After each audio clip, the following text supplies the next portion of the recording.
Running fans, jumping fans, throwing fans, all around athletics fans, welcome to Talking in Ovals. How's everybody doing out there on this Monday, October 7th, 2024, episode number 109. We are back on our normal slot. We made it on a Monday. If you paid attention, you got Thursday, and now you have Monday, so I guess it's a little bonus baseball for us. I'm Alex. Before I even introduce you, Dave, I'm stealing your thunder because you usually talk about the meets. Paige Shepard. She's awesome. Jesus Christmas at Shore Coaches. She's good. She ate her Wheaties that morning, man. Like, what's going on, Dave? That was insane. There were some good times there in general. Hey, Westfield boys coming back, winning the A race. And I also want to give a quick shout out to two of our former guests, Lila Gordon committing to Penn State and Angelina George committing to Cornell. Yeah, great job, ladies. Those two programs are getting two stellar athletes, and I can't wait to watch as their future unfolds. Lilia joins one of our former guests, Alex North, and Alex North will be a sophomore when Lilia is there. Obviously, two different events. Alex is a sprinter, but they're going to be teammates soon. So that's absolutely exciting. All right, so we're going to get into all the fun stuff. So as always, like, share, follow, subscribe, rate 5 stars. If you're watching on X, Facebook, YouTube, hello to everybody. We appreciate you all. If you're over on X, give us a repost and a follow there and spread all this word of mouth. Facebook, a follow and a share. On YouTube, give us a subscribe, smash that like button, comment, all that good stuff, because we always appreciate that, and that'll always help push us in the algorithms and all that good stuff. So before we jump into our show and talk about last week, always got to give a shout out to our buddy Adam Nalvin. We are really close, getting real close to the River Rock and Run 5K, third annual River Rock and Run 5K, Saturday, November 16th. New and improved, faster 5K course. You can either do a solo or you and a partner passing a baton in a 5K, which is really cool. All the money goes towards the Fulfill Monmouth and Ocean County food banks, but you also get some good food and drink afterwards. So that's always a good time. And last week, we had the absolute privilege on Thursday, we made it work, of talking to Jennifer Comfort, who is a 20-year multi-time Ironman, just absolute monster of an athlete. But if you listen to that show, I encourage and implore everyone to go back and listen to it, because more than the X's and the O's and the physical, just the mental and just the human side of it, I think made it arguably one of my favorite shows. It was great. Fantastic. It was so good. Jennifer was amazing. So we go back and she's awesome. Go support her in any way you possibly can. Go track her. But this week, we have another fun show ahead for everyone. And it's something that, when I first told Dave, I was like, I messaged this guy and, he probably isn't going to get back to me because I message everyone. And then all of a sudden it's like, hey, cool, I'll do that. But what date? And I'm like, let's do this. And he's like, yeah, I'm actually wheels up for Paris in a little bit. So can we push this back? And I was like, yeah, we can. Of course we can. So he is none other than John Anderson. He is a now former ESPN SportsCenter anchor. He still does track and field over there. He's the voice of the New York City Boston Marathon and soon to be School of Journalism professor over at his alma mater, Missouri. What's going on, John? Yeah, I can't wait to get back. I've got a sociology grade that now I think I'll have access to a computer system and I can change that, which would be really exciting. It's crazy. I'm over here taking notes like I'm Tim Walz in a vice president debate. Because like the little video game intro, and I'm like, all I could think about was the old video game that oh my God, yeah. Amazing. I always dance around when that's our little man. I could crush for that. I'm like, it's Talking Ovals, so I like, is the Fifth Avenue Mile out? Because that's straight. So we're that. And then when you talk about recruiting, like all I can think of is if Jackson Cantwell doesn't go to Missouri, I'm going to be crushed. Like your dad was a great Missouri tie. I get you're the best now because some kid reclassified. You're the best football recruit going as well. Yep. But between his dad and his mom, Terry, who was a shot putter at SMU, and then Christian, obviously a world champ. Yep. That kid. Yeah. So right now, after my Brewers lost and Mizzou got housed, really all I have, I'm hanging on the decision of a 17-year-old kid that I'm just waiting for him to show up and throw the rock for the folks at Mizzou. So. And the way I feel like I need it, because I'll never forget SportsCenter was running in the morning, and all of a sudden I get a text, and it's Christian Cantwell, because he was from Missouri, so we've kind of he's like, I can't believe I got to get up and run in the treadmill. A shout out to the shot putter every morning, and I got to watch your mug on TV doing it. And since he was in Missouri and I was here in Connecticut, a safe distance, I'm like, I can't believe I got to get up in the middle of the night to watch you throw a rock in Switzerland. So how about you just off? You know, I mean, you could have also been like, well, you don't have to watch me. No, you could have killed them with kindness there. Be like, I appreciate that you do, but yeah, no, you didn't. that is not my MO. Ask people to work with me. That is it. So being a Missouri alum and a Missouri track alum, what's going to be your proximity to the program as you go back there? Just completely hands off, or just a fan, someone that, is able to wander around? Because you're an alum, obviously. Alum definitely treat the turf a little different than the fans do. But what's going to be kind of your, not necessarily role, but proximity to the team?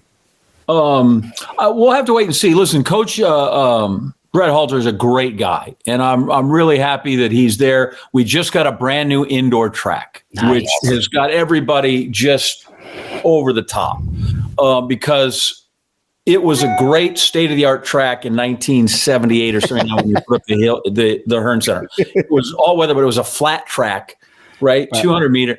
And so it was great, but it was in where they put the new track, but it was in a spot in this Hearn Center that was right close to the football stadium. So whenever they would have football games on Saturday, you'd go in, and all of a sudden, you'd see a truck parked on the back stretch, unloading tables for the track meet, and you're like, what are you doing?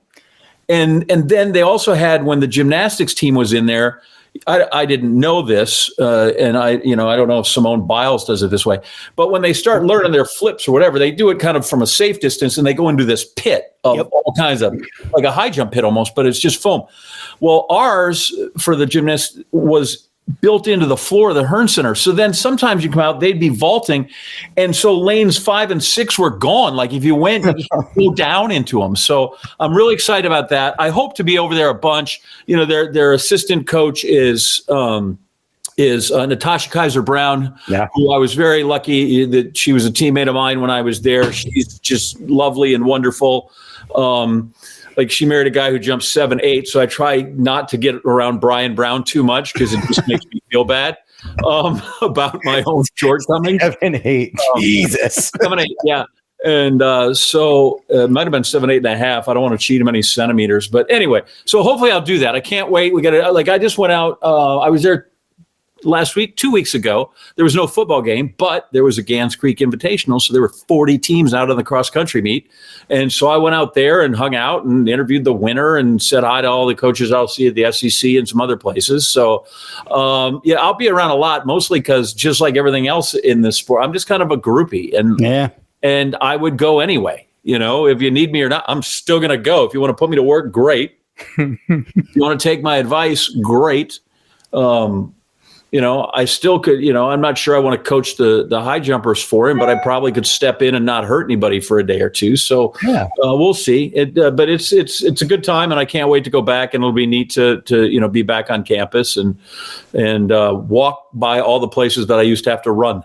It's something that we're actually trying to change here slowly but surely by having guests like yourself and things like that. Is we're trying to change the whole groupie mentality. It's just like a little clique that follows the sport. Yeah, it's kind of niche. Yeah, I'm with you. You've been a great ambassador for the sport, considering you were on such a major network and someone that, the sports network for God knows still is the sports network, and just being someone that always championed the sport. And always, I could imagine some of the battles when they were like, this is the SportsCenter top 10. You're like, no, this is better than all of that. Did you see what they did? They're like, what do they mean? They just ran fast. Like, what are you talking about? Right. Did you see that kick or that jump or that throw? Like, I could imagine some of the times that you guys were looking at like the top 10 and you're just trying to squeak in some of those track highlights. Yeah, listen, that was, I tell people a lot of times when I'd go out, and if I was at an SEC meet or an NCAA, and I said, I actually can do the sport more good on SportsCenter being in Connecticut than being at the site. Because if I'm there, if it happens, and all of a sudden you go, wow, Mondo just vaulted, 6 meters 50 or whatever he's up to now. It's 26, excuse me. And then I call it in and they're like, okay, sure, we'll do it. And then LeBron dunks and now it goes away. Right. Yep. But if I'm there, right now I can browbeat people. And yeah, it might only be number 8 or it might be 7 or whatever, but at least I can try and get it in. We had a pretty good streak there for a while on Saturdays and Sundays. I could get 3 or 4 good things in when, whether it was from the American Track League or some of the other places. But, I've got more people. I'll tell you this. When I did my last show and they said, could you have you can have anybody on that we'll go to the mat. Who would you like? And I said, I would like to have Grant Holloway. That's so good. And of course, it's the only final of the Olympic trials that day. He's the last guy. He's all signed up. He's fine. He's like, dude, just call me. I'm like, dude, I get that that's how you would operate, but we have to go through more channels than that. We have to make it a little more official, Grant. A little more official. Right. More people need to be involved. But Adam Schmenk was great in getting it done from USATF and our people. But they're like, well, what if he doesn't finish in the top 3? I'm like, he'll finish the top 3. But what if he doesn't? I'm like, he's not going to finish. So now the whole newsroom, though, finally is watching him, which is awesome. Great. Yeah, it's great. And now they're watching because they don't want the show to go to crap or whatever. And I'm like, I don't care if he finishes 8th, he'll come on. Right. But all of a sudden, all these people were suddenly invested. And then they watched him. And what annoys me about that, John, he was great, right? And his charisma, and all of a sudden they're like, wow. Yep. At the Olympics, they were like, man, did you see your dude won? I'm like, yeah, that's why you should be watching him. Well, the thing that frustrates me about that is you're not going to uninvite LeBron because he doesn't win the game and drop 36 and 9. You're going to still have LeBron James on, even if he goes for 17. And you know what I mean? Like he's like, well, that's the thing. We need to start building that cachet for our Grant Holloways and great people like that. Yeah, their fear was not that if he finished 3rd or that he didn't make the team, they weren't going to have him on. Their fear is he would not come on. Gotcha. That was their fear. It's like, oh, gosh, if this guy doesn't make the team. They don't know Grant then. He's going to blow us off. Yeah, they don't know Grant. Anyway, so it was great. And like I said, then when he won, people were all like vibing, like, hey, look, there's our guy. I'm like, there's our guy. So exactly. How many battles did you have to fight there to even get track to be represented? Not terrible. Honestly, here's where I will get on my soapbox and I will criticize everybody. Here's where the sport doesn't do it itself any favors is because of the embargoes on it. Right? NBC's like, hey, you can't do it until it's run on the West Coast, or some of USATF stuff. I think they've gotten better. Schmeg is the content guy. I think he's realized he's done a better job. Like, how can we push this out? But, how do you see? We can't, here's the Olympics, one of the greatest meets that ever happened. And you can't show it on ESPN at any point. Which is wild. There's embargoes on how to, and so people are going to watch it. I don't think we're stealing away anybody's thunder by having it on. I think they're in a spot now where they would do more good if okay, let's take some of the embargoes off and let's be able to show these phenomenal performances. So sometimes that was more of getting in the way. Was like, hey, we'd love to show that. We can't until the 1 a.m. SportsCenter. Well, guess what? he's back home and he's OUT out. Yeah, and those are things that us, the general public, might not have even known. Nope. We're here saying your sport. They're like, oh, hey, okay. Thank you for that. Honestly, we need people to have a bit of a sense of humor. I get, you talk about the niche or the groupie, is we're so into it that unless people cover it and treat it just like we want, it gets mad. If you go look up, I've gotten in trouble with a few things in ESPN that I've said, hopefully all inadvertent. I wasn't trying to piss anyone. But one time I was with Steve Levy, and remember the old, you maybe not, the old SID at Texas, a guy named Jones Ramsey, who was at the University of Texas, which obviously has had the Clyde Littlefield relays for 100 years. Yep. And he used to always say, when the relays came, he goes, the only thing more boring than track? Field. And so I said that one night to Levy just to crack him up. And all of a sudden the track people they were mad as hell. And then worse yet, they thought Van Pelt did it. So they came after Scotty. Oh, no. Scotty's on Twitter, and he's like, guys, I hate to break your heart. I don't think it's me.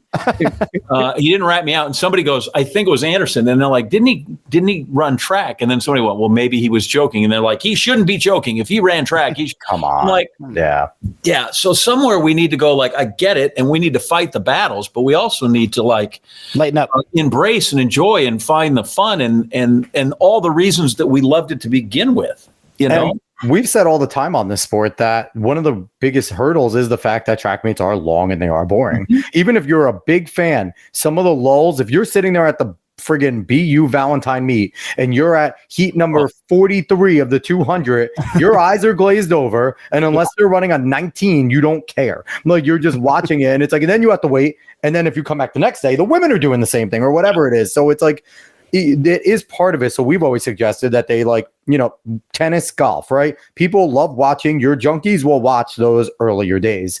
And then your kind of fair weathers will watch Sunday for golf, or they'll watch maybe the finals for tennis. Yeah. Yep. We've suggested, and David Verberg was on the show, and he suggested a similar thing, that you want to do prelims, that track athletes should do a schedule similar to a lot of the ways other sports do, where maybe Wednesday is prelims, Thursday's prelims, and then Friday field events only finals, Saturday distance finals, Sunday sprint finals, leave it the finale that everyone comes to see. And I feel like if we just did that, that would be such a better product, and we'd get a bigger lump. Yeah, I think it would. And the people, so I get it that it takes, they've expanded the SEC indoor now to 3 days because they added 2 more teams, and you're like, oh, which is why I am still at my core, as much as I love the high jump, I love cross country best of all. Get it done. Just get it done. Right? I love cross country. Yeah. And I don't think he's the first guy to do it, but the first guy to say it. But I was asking Cooper Tier in Tallahassee when he bonked, but why this is special? Because everybody's here.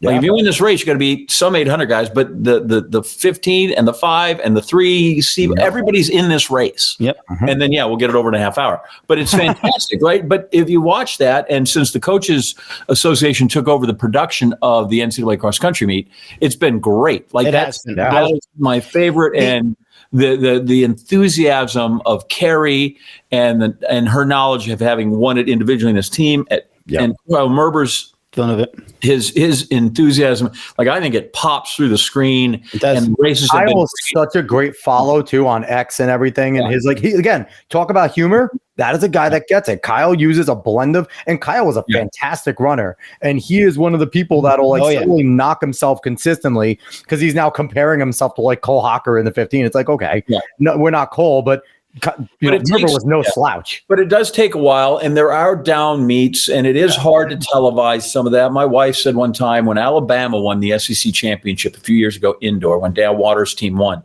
she's like, I don't remember seeing a single Alabama runner win. And she might have been right. I think Shelby McEwen won the night before.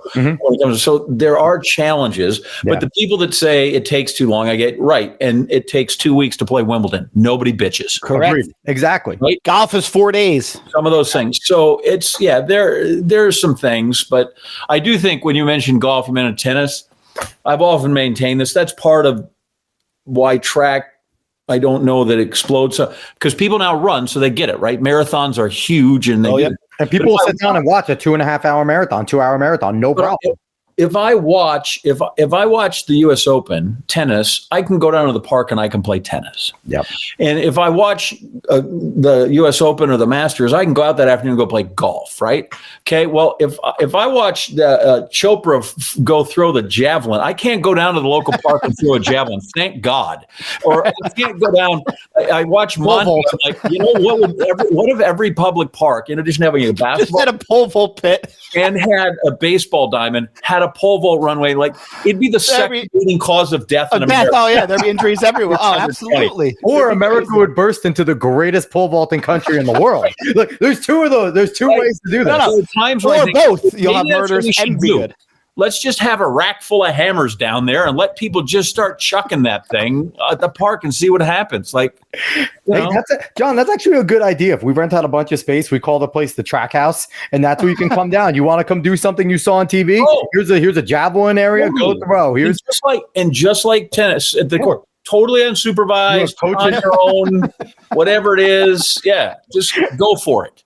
I mean, it would get people. Listen, number one, there's some things it would get people to do it. Number two, it would get people to respect it. Listen, because you would respect the sport. After you try to throw a hammer and then it wraps around your neck and they have to come with emergency services, you're going to be like, can you imagine those guys do being in college, you and your boys, you're all throwing back some drinks, like, let's just go throw the hammer. It would be like the greatest night of your life. And we are going to have some specific hours. And some coaches, there will have to be some the employees supervision, like high school kids that work at like your local fun center. Like they actually have to be like somewhat coaches. But I mean, listen, maybe we could employ some of those athletes that are going to the Olympics, like Allie Wilson, who's a nanny before she gets there when she should be a millionaire, only focusing on running. Like these are the type of things, and maybe we can get some good jobs. Golf. We could do it like Top Golf. Here's a javelin, and here's an old fashioned, and chicken wings, and go. We just have them fall off the runway as they're running, like it'll be like on a balcony, and they go down. I'm just saying, I feel like Bill Blazejowski in Night Shift. I'm an idea man right now. That's all. I'm just an idea man. I don't know that I can execute it. I'm going to, feed the tuna to the fish, feed the mayonnaise to the fish. So speaking of ideas, let's get to the idea of you, John Anderson. So we ask all of our guests here, the ones that were athletes in the sport, when did you get the spark? Because you were a high jumper. Now, I tend to couch it that distance runners they were never truly athletes. They were nerds, and they were in AP classes. No. They weren't good at basketball, football, maybe decent soccer players, but then they decided to run. Your sprinters, your field athletes and stuff usually are good at other sports as well. And then they just find out they're the best at this, and that's their whatever. So when did you get the spark to become a high jumper? So I date back, just very clearly, I was captivated by the 76 Olympics. And even before that, a little bit, I had gotten just enough because track had way more cachet back then. Yeah. You're coming off 72, which had been, disastrous, but coming off 68. So it had some stuff. And all that stuff. And so I had watched Dwight Stones, and I watched him, and I thought that was like amazing to watch him do that, right? Yep. That my life came full circle. Now I work with Dwight Stones is like even more for stranger full circle than going back to Missouri. But so Dwight caught my attention. And here I am. I grew up in Green Bay, Wisconsin. Every kid wanted to be some Packer, even when they were horrible. Yeah. Right. And around then, everybody wanted to be John Brockington or somebody like that. And I just wanted to be Dwight Stones. And now I'm watching the Olympics, and I can name most of those people that ran there. And it's a shame we've lost some. Harvey Glance, we just recently lost. And yep. And then some are still going strong, like all the great things Edwin Moses is doing. Yeah. And I was really fortunate now when I got to do the Bowerman, that the head of the Bowerman is Herman Frazier. And Herman's always like he's offended when I go, Herman, you were one of the guys that made me want to get into track and field. You and Benny Brown and Maxie Parks and Fred Newhouse. That was the 4x4 team. Bam, boom, boom, boom. I've been able to say that now I was 11, right? 11 is when all your sporting heroes come to life. Oh, absolutely. I remember things, right, that I can remember more about things that happened when I was 11 than I did yesterday. So that's where I got the spark. And then I watched Dwight Stones, and it rained, and he didn't win, and I was crushed. I'm like, oh. Right, Jenner was great, and Moses was great, and Mike Shine was great, and the 4x1 team, which I think was Harvey, Steve Riddick, Johnny Jones, who was a high schooler at the time, and why can't I think of the last guy? Anyway, should have been Houston McTeer, but he got hurt. Anyway, so all those guys, and Herman's like, you think I'm old? I'm like, Herman, no, you're a spark. So I went right out, and I was devastated by Stones. My buddy and I, Stroh and I went down to my basement, and my dad was in construction. So we found 2x4s and some other stuff, and we made standards. We put nails in them. Here you go. By the way, high jump, much easier if you put nails with little head on them so they can't pull off. And then we got our old bicycle flags, and then when my mom would go to the grocery store, we would just like take every mattress off every bed in the house and everything, and then get it back. Bless her heart. Here's a 12-year-old trying to make a bed, and she like never once was like never tipped off. Like, did you guys take these off and run down? No, Mom. We didn't high jump. That's where I got that was the thing. That was the spark. And so the first time I was where we had a track team was 7th grade at Vince Lombardi High School, or junior high in 7th grade. And I go up for the team, and they put me in the 400. And I said, I'd like to high jump. And I'm like this tall, right?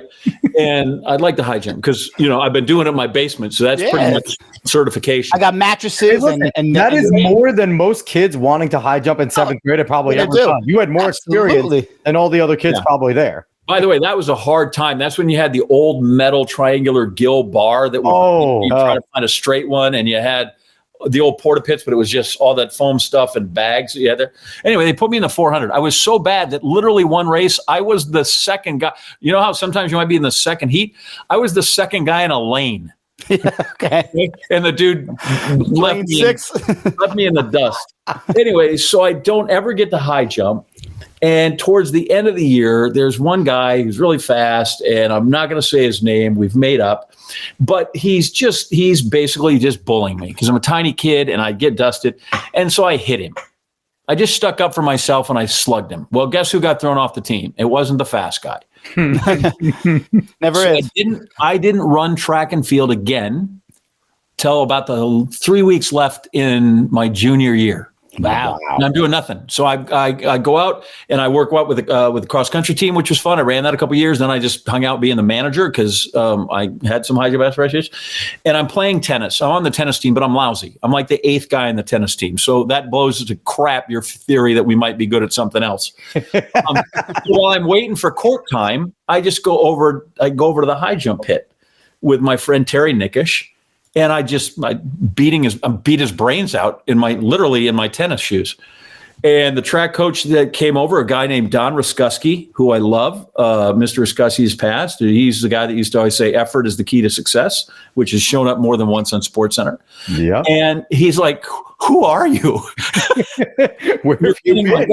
And I said, well, how do you not know me? I'm like the 8th guy in the varsity tennis team. Like, everybody knows me. My athletic accomplishments are known far and wide.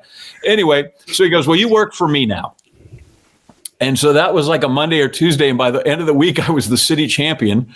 Wow. Of the public. Talk about being a natural. And then I won. Well, I had grown. So instead of that, now I was like 6 foot tall. And so all of a sudden I go out and in Wisconsin, like it wasn't great at the time.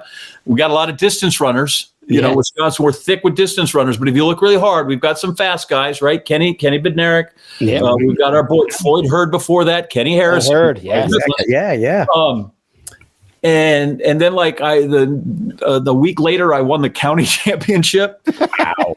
And then they're like, you don't get to jump in the regional state meets. You hadn't been around long enough. So I wanted to be really good. So all winter, I trained, and our high jump record was held by a guy named Corey Hershka. I only know that because his sister was my age. So quick question, in the summer back then, now we have like places, if you really look hard enough, you could probably find the clinic. They're not crazy, right. But if you're good at a field especially, you could find the clinic. Back then when you were in high school, was there a clinic or was there just go find somewhere, makeshift again and work yourself? No. So he had mattresses and he had nails with heads. He was good. Yeah. We eventually changed that when we realized that would not fall off. That you were cheating. I'd like to see what the high jump record would be if they had my standards, no record. It'd be like 9 foot. So I went with a friend of mine, Greg Gay, and we went to a track camp at a place where they know track at the UW La Crosse. So we drive across the state and we go to La Crosse, which is a power. And they were a power then under Coach Gary Wilson before he went to Minnesota. So we did that, but that was it. So we went to a great track camp that summer. It was unbelievable. Might have kissed a girl from Slinger, Wisconsin. Very exciting. Memories there. And then some things you just don't forget. Nope. And so, but I trained all through the fall. I was with cross country team, but now I'm not running because I didn't want to do that. I thought that was probably not great training. But I was around my buddies and athletes, and then I trained just on my own, and I ran steps and all these things. And I had this Corey Hershka's record, 6'5", and so I'd finish a loop and I'd touch it and I'd go on, I'd pat it and go on. And I come out, and that year I just beat everybody's brains out, and I jumped like 6'8.5". It was crazy. Second best jump in the state, behind a guy named John Bear, who went to Wisconsin and won Big Ten titles and was a billion times better than I was. So that was it. But the first letter I get, because I just thought that was fun, that never dawned on me I could do it. College, right? In high school, was from Gary Wilson at the Hall of Famer. And he said, hey, if you want to think about it. And I didn't ever think about running, but it gave me this idea that maybe I could. I had some ability, or so I thought. So I wrote the coach of Wisconsin, called him. It was a guy before Nuttycombe, name escapes me. And I said, hey, I had this, I bombed out. By the way, I bombed out in regionals. I won all kinds of stuff, bombed out in regionals, didn't even go to the state meet. And he was like, John, listen, I've got a guy, we've got a spay. And he politely, could not have been nicer, but said no. And he said, we had a guy, and it was John. And then I called Coach Bob Thiel down at the University of Missouri, and he said, John, we'd love to have you. And I surrendered on the spot. So those were the two places I was looking. Wisconsin for everything, Missouri for journalism school. So, all right, cool. Now I'm a Tiger. I'm a journalism major. And I got down there, and if either of you two had called Coach Thiel, he would have said, come on down. We'd love to have you. So what a wonderful, kind man he was. And he gave you, it's like here, it's not like trying to get a walk on in football, right? Here's a pair of shoes. There's the golf course, and we'll run you off. And that's all we did is run. And I managed to stick for 4.5 years. So that's kind of how I got there, how I stuck there, and how I ended up, I must have had some value that. Sure. I always joke that we had 8 guys from Nigeria that were Olympians, and I had a valid U.S. driver's license, so I could drive a van. So maybe here, Anderson. Let me see. Yeah, you're good. Here, Captain Anderson, drive west to Lincoln, Nebraska. Drop them off, and then you can keep going. So listen, but you know what? Some of those guys, if you'll indulge me here, some of those guys, Coach Thiel just turned 101. Wow. Congrats to him. So last year in September, there was probably 25 of us went to see him and help celebrate his birthday. That's awesome. And a year later, where he lives is almost gone. He's in Asheville, North Carolina. Oh, man. But he's safe. He and his wife, Shirley, is still alive. She's got to be like 98. His kids are there. They've got generator power, but everybody's been worried about Coach Thiel. But we all went to see him, and including 2 wonderful guys that were Olympians that made it to the ceremony. They live in LA now. Chidi Imo, who once was world ranked. He's got a silver medal for a guy named Victor Edit, who was another great Olympian that was there. And it was so cool to see those guys. And it was like, I told him, it's like the same damn thing. How is it I'm driving the car again? This is stupid. Like, you guys, I don't have to drive the car anymore. They were there. And so now we're calling other teammates that couldn't make it. Benny Lucero, who was in Albuquerque, New Mexico, and the last of the great rollers. If you've never watched Benny, he's amazing. I showed my kids a picture of him, and they're like, Dad, what is he doing to that bar? It looks like maybe that's not legal, but it was crazy. And now we called Lagos to talk to Henry Amiki, who, if anybody watched the 84 Olympics in LA, Henry Amiki, he's in the final. I know Edwin Moses is going to go 1-2 with Danny Harris, and they come off hurdle 8, and Henry bites it and falls down. I was just crushed. I'm like, oh no. So, but now we're talking to him a lot. It was it was such a good time. Awesome. Such a good time. So even though you're a modest guy, what was your final PR? What was your best jump over at Mizzou? What JD Vance said? I just think we should talk about the future. There we go. Listen, I hit the magic number. So I've jumped 7 feet before. So that's all. After that is all gravy. There's not many human beings that could jump 7 feet. So that's pretty damn good. We even jumped a little better than that. And then, and this is really talk about, an old school guy, old school kids. And then I tore up my ankle and I was never the same. So, which is true. Like, it was just awful. But I can remember this, and this is another reason Coach Steele was great. And I hope some kids are watching this, or some coach, because it really was the best thing that ever happened to me. So I go to this first meet, our first Big 8 meet. It's in Lincoln, Nebraska. And I'm like, you can travel 25, and I'm the 26th guy, but somebody misses a bus or calls out sick or whatever, and I get to. And kids, there was a Big 8 at one point. There was a Big 8. Big 73 like it is now. Big 8. And so we go to Lincoln, and Coach comes in after the technical meeting, and he comes rolling in. He says, guys, we're doing this, and the high jump's going to start at 6'8". And I'm like, we're going to start at my high school PR, basically. Holy crap. But I make it. I'm excited. And then I make the next one. Now I've got a new PR. I've jumped 6'10". Holy crap. This is the best day I've ever had in my life. And then the guy who won, Brian Tegens, jumped like 7'6". Okay? And he beat a guy named Darren Burton, who was a New Jersey kid. Yeah. In Nebraska. And it was a great competition because Burton makes it in at like 7'4 3/4 or 7'5", whatever. And so my boy Tegens from Iowa State's got a pass. He's got one jump left at 7'6", and he just crushes it. Oh, man. Like, it looked like he hit his head on the roof. Clutch. Yeah, and Burton just, because, they always say you expect to make. He didn't expect to make. So I watch this, and I go to Coach, and I said, Coach, I just had the best day of my life. And then I watch those guys, and I said, listen, I'm never going to be that guy. Like, I would like to be that guy.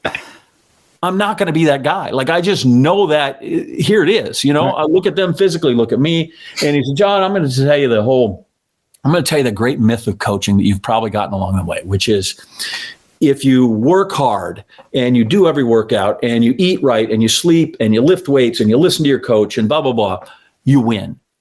And he goes, you know what? Sometimes the other guy's just better. I love that. And he said, those two guys got more pixie dust. That was his words. He goes, those guys got more pixie dust than you did. And he said, so you're right. You might not do that. But if you work here, you might be an all-conference guy. But he said, you know what? You can be a contributor to this team. You're going to be better at college because of this. You have a place to go. You'll study. He's like, the benefits of being on this team far outstrip jumping 7'6". I say that to kids all the time, that if they, because I'm a driving instructor on my day job, I teach kids how to drive, and they'll talk, and some kids that are athletes in high school, and they're like, I don't know if I'm going to do it, and they're good enough. I talk to them, and I say to them, listen, I did college track. It is a job. It does get difficult. I'm like, but most colleges, you get free tutors. Everyone else has to pay for them. Most colleges, you have your own computer lab. Everyone else has to fit into their one. You have your own academic advisor.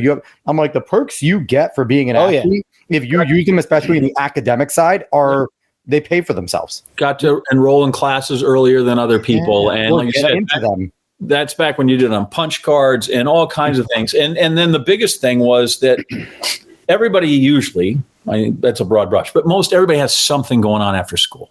Yeah. They're running track. They're doing a sport. They're in the play. They're in the band. They're in DECA. They're in whatever. Usually not.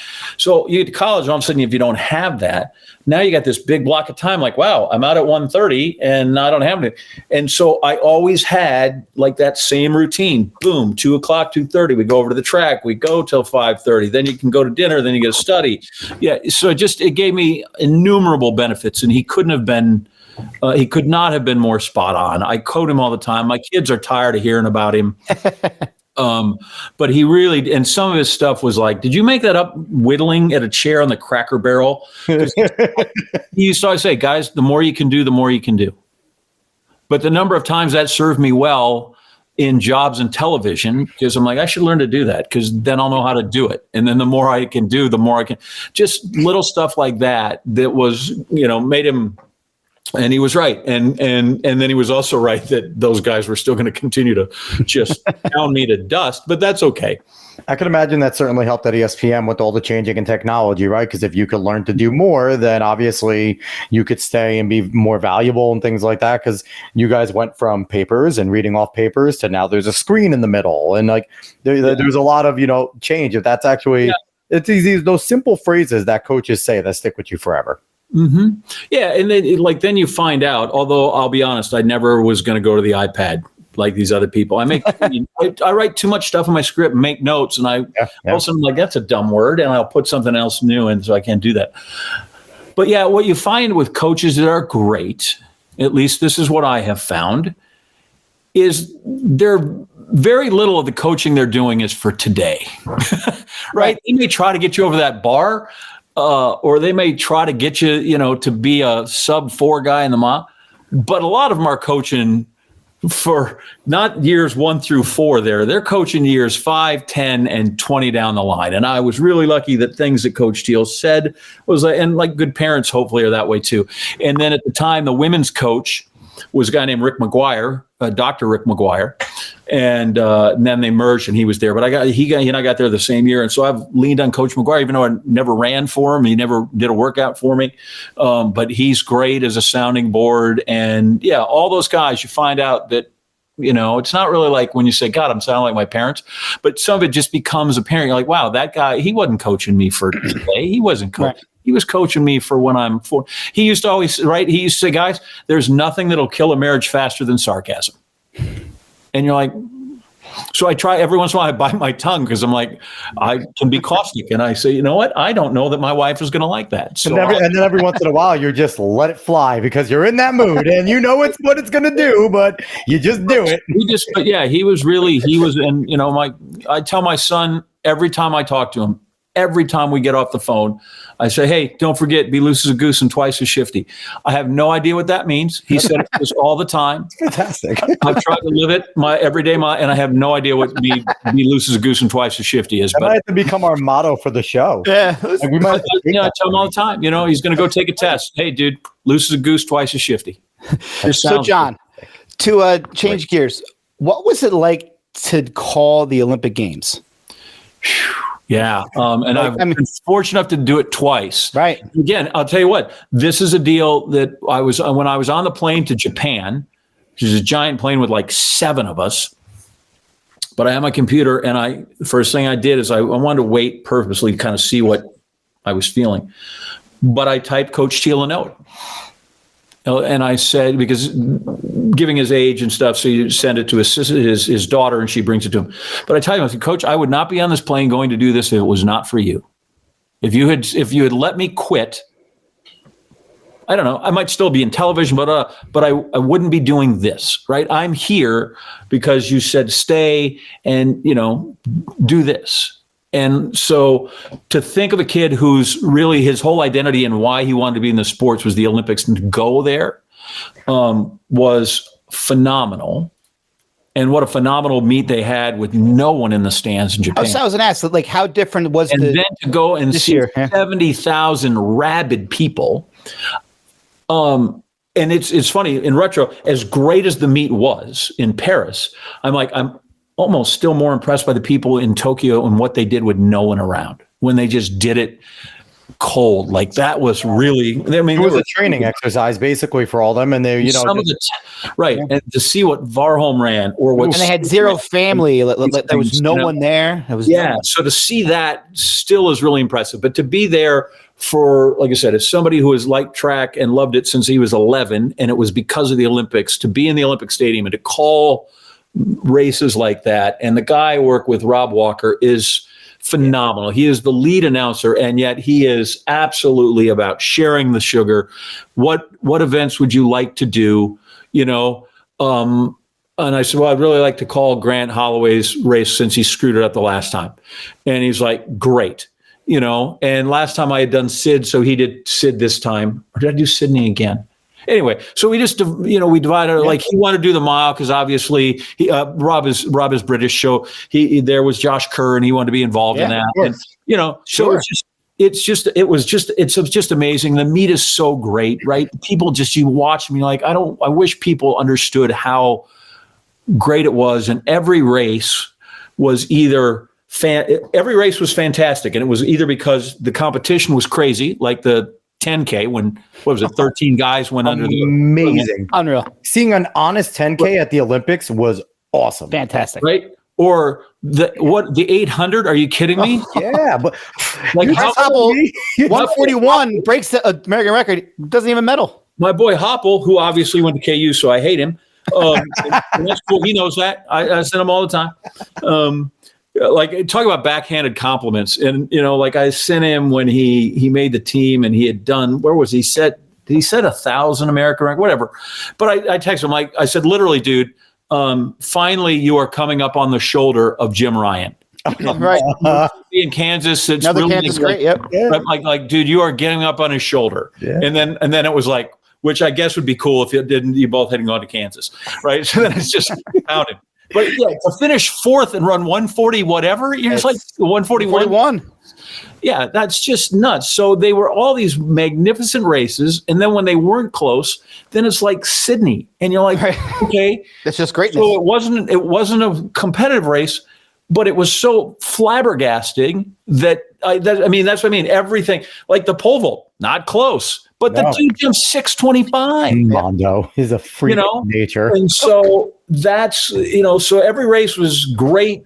It was either fantastic in its timing or in its competitiveness and still times, or it was just such these dominant performances that I just can't say enough about what a treat it was. And that is one of those things where you really go, wow, that's a privilege. And once you're in that stadium, you're not quite like the athlete because you're not getting the medal or anything. But once you've heard your national anthem and see those people and watch them cry or sing along, like you never hear our national anthem again the same way. But what you really realize is that national anthem, that song, regardless of country, affects every person the same way. Yep. When we were in Boston, I had Kipchoge. I was fortunate enough you said, hey, you want to do a sit down with Kipchoge for the fans? Yeah. Oh, you want to get? We have to twist your arm, John. I think I was thinking about going to sit in the bleachers at Fenway Park, but sure, I can do that. But the thing I said, I ask American athletes that all the time. Yeah.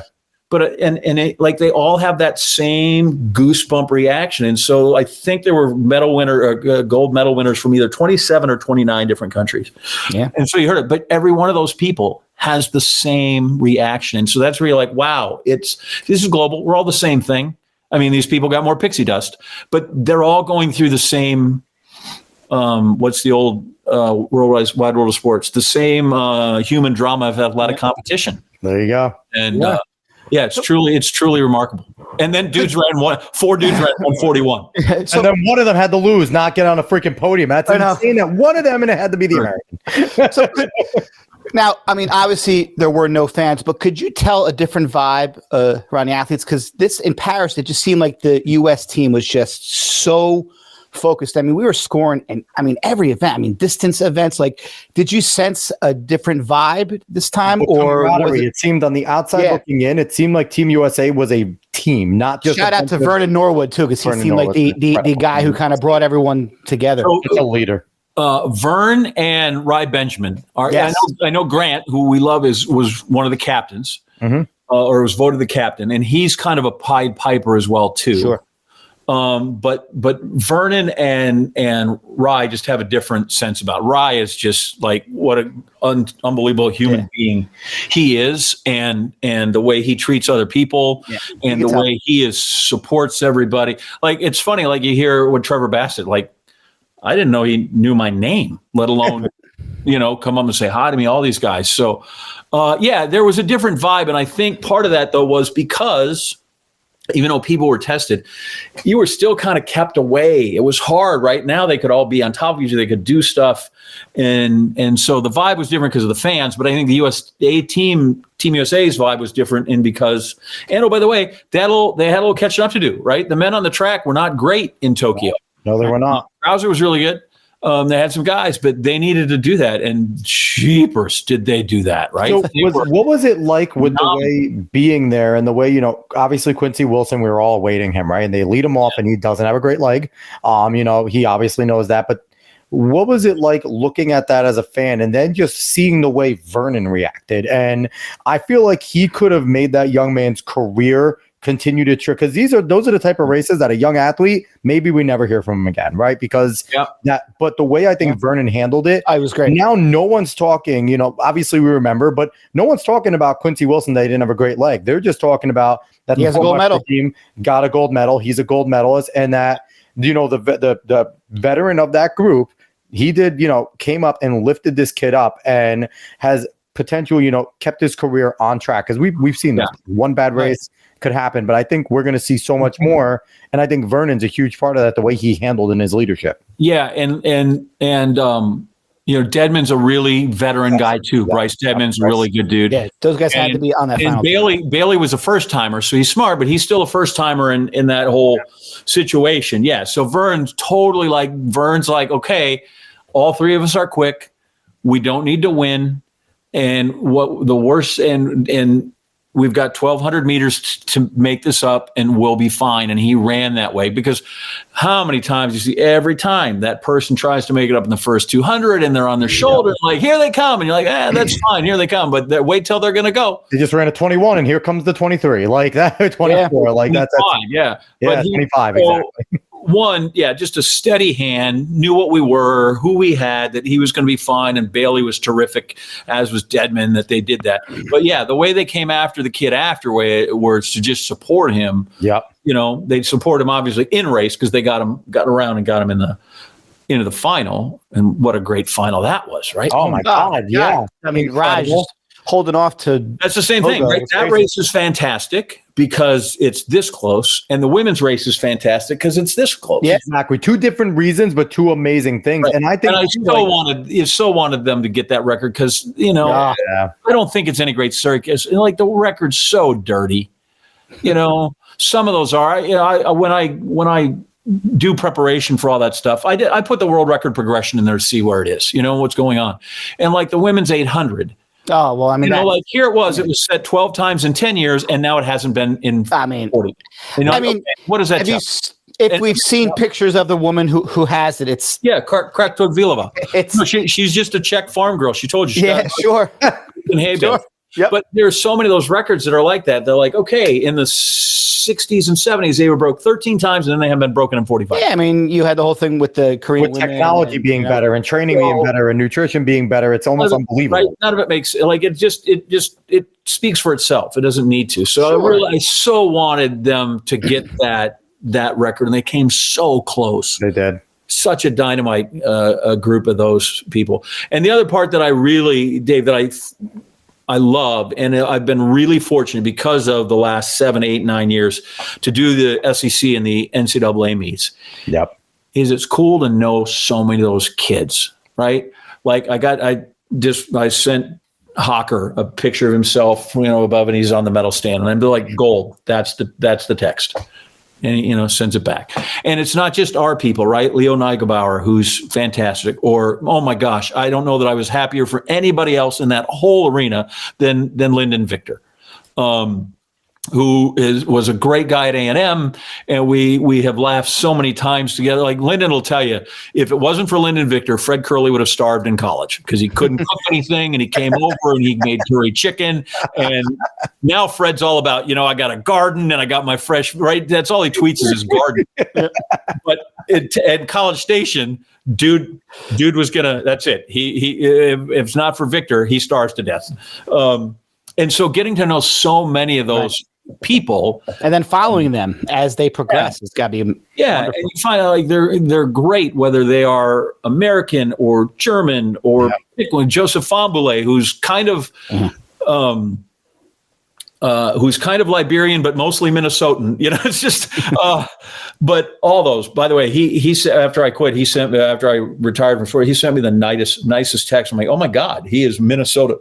Nice beyond compare. He just has that whole entire attitude. And it's funny too, because like, we're trying to build that here, because we've had a slew of some of the top high school athletes coming on this show, and it's always great. And me and Dave talk about this all the time, just how well put together these kids are, because they've been in front of cameras because they do TikTok and all this other stuff, and they have their own things, and just to get them on here, and they're just so well put together, and hoping that we can create that same pipeline that you have, that we have a bunch of these kids. Like, we had Benjamin Shu on a few weeks ago, the best discus thrower in the country for high school, and it's like, he's going to be fantastic over at Texas. And it'll be nice to go in and, keep those relationships that we've had and be able to come in and when they do something great, congratulate them and all those types of things. It's awesome.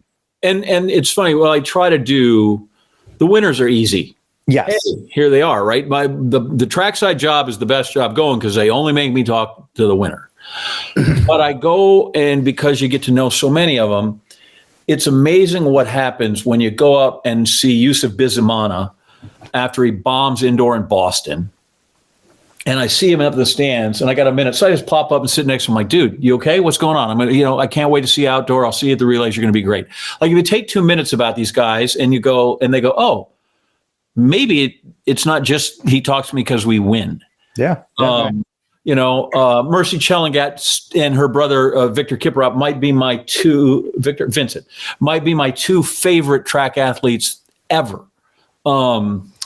And then like at the Bowerman, because she's training in Flagstaff and he's somewhere anyway. So now they show up and like there they are, and Hilda Olamomoy, who just went from Florida, and I saw her. By the way, I go to the cross country meet in Columbia, okay, and Stanford's there, and so it's cool. The men's race, I'm out there standing at the start line to watch them go. And I look, and I'm like, Juliet Whitaker, you can't come hide in Missouri and think I'm not going to see you. Like, what I see you. And I said, what? So I said, what are you doing? You just hanging? She goes, I'm running in the B race. And if you want to know why Juliet Whitaker makes the finals of the Olympics in the 800s, it's because she's willing to go run the B race in cross country. Yep. Not even with so then her whole team's around. I said, I can't wait to see indoor. I'm like, I hope you make the varsity by then. Which is good because then they all laugh and they realize. It's like, and Michaela Rose does the same thing. She's running cross country again. This is her third year. And like last year, she didn't have a great race at SEC. She finished like 34th. The year before that, she was 20th. But these two athletes that they're willing to go do, I'm in the Olympic final. Yep. But coach, I'll go run in the B race because I know when my 2 laps really count, I'm going to have put in the work in October. And you're just like, that's the story to go tell every kid. You want to be great? Go be Juliet Whitaker and run in the B race. Not even the good one. You're running the B race in Columbia, Missouri. And thing is, an athlete like that gets it. She gets it that, number one, you're never done in track and field. You're always training. And number two, to be good at 2 laps, you should probably be pretty good at running 8, right? You know what I mean? Like one, yeah. And Michaela Rose, that's the first thing. I said to her, like, it's not just that you're willing to put in that work, okay? But that's not your best deal, and so you might finish 30th. And that's not where you finich. You finish you're a champion. Yeah. So, those people that do that are, and again, that's why I love the sport, and that's why I love the sport at all levels. Because as a guy who should have been a D3 guy, right? That's probably where my sweet spot was, even though I wasn't. But all those people put in the exact same effort as an Olympian. Yep, we always say that. Yep. Right? So they might their mile repeats instead of being at 4:20 might be at 4:80, 4:45 or 5:10, whatever. But everybody puts in the same work. And I think that's what's really, and then overall, any of it, right? You can't cheat fitness. No. I have the baseball players over here on. Every once in a while you see a guy like, that guy's a pro athlete. But what? His magic arm can throw it 100 miles an hour. You're not winning the Olympic 10K if you're, and guys not putting the work. Yeah. Guys know that when they go to the line, right? And that's the old question sometimes is like, right, do you train hard and risk not starting, or you not train enough and risk not finishing? Yep. Where you go in that. But you can't, there's not a guy there that can fake fitness. Nobody ever. I'm going to go to the NCAA cross country meet in Madison. And I guarantee the guy who wins that is in shape, and he's been in shape all year, and he has been busting his hump. And you know what though? The thing is, like you said, as long as you're out there and you're giving it 110%, there's a reason why in races, those leaders a lot of times will pass the line and they will wait and they'll turn around, because as long as everyone's giving it their all, It's the same pain. Mm-hmm. You feel the same pain. Some people are just superhuman and they feel less. Yeah, but that's a natural. But you are going through the same effort. You're all winded. You're all giving it your all. And sometimes you're a teammate. And you might win, but you turn around and you're looking at the clock because your teammate's about to beat his PR 10 seconds behind you in the 10K, and you're just as amped up for them. That's the beauty of the sport as well. And there's a shared suffering. Hell yeah. That comes through, and especially with distance runners, right? So I caught into a lot of that, but one of my favorite teams I was on was when I was a sophomore, watching a really great cross country team at Green Bay Southwest that finished up third at state, and those guys to me were the great example. And it's oddly enough, I found that with most every great cross country team or distance run, if you find one of them, you find like 9 of them. They're a cult. They are. That's why I always said with the XC teams, and not in a negative or pejorative, but they are a cult. That they are, and you find swimmers are like this too. Swimmers are the same way. They kind of click, but which is also why in college, same wrestlers too. But you find the cross country guys and the swimming teams usually get along because they both understand that cultiness of the groups. But we have a question for you, John. Yeah, what do you have? Darren Peters, who's a frequent watcher and knows everything at USATF rules. He's fantastic. John, are you excited to see Maddie Centrowitz is pacing Chicago Marathon for Akira D'Amato? So I didn't know Akira D'Amato was and Matt were even doing that, but yeah, I like. That's good for Matthew that he's going to go out and go cover the distance. I have a great picture from the New York Marathon, and it's Centro, and next to him is Paula Radcliffe, and then it's me, and then it's Carrie Tolson, and then it's Tim Hutchins. Nice. And I'm holding a sign. I'm holding a little 5x8 whatever index card like this, and it just says "Not an Olympian." This is what these people think. They're like, hey, let's get a picture. Okay, hang on. And they're like, Anderson, hold this up. Not an Olympian. So listen, I think it's great when people do stuff like this because people know Matthew Centrowitz and they know Matthew Centrowitz is a gold medalist. And they also know that whoever wins the whoever wins the Chicago Marathon is probably going to average a better mile pace than he did to win the 1500 because probably because that's one. Those guys are going to run 26 miles in a row faster than he won the Olympic 1500. But a win's a win, right? Oh, you got. I don't think we will see that kind of time happen again. Not with the way they've been. So many guys 3:27 to win this time around. They're like, we are not letting this thing. We are not going to let this thing dawdle. What a Central run 350, right?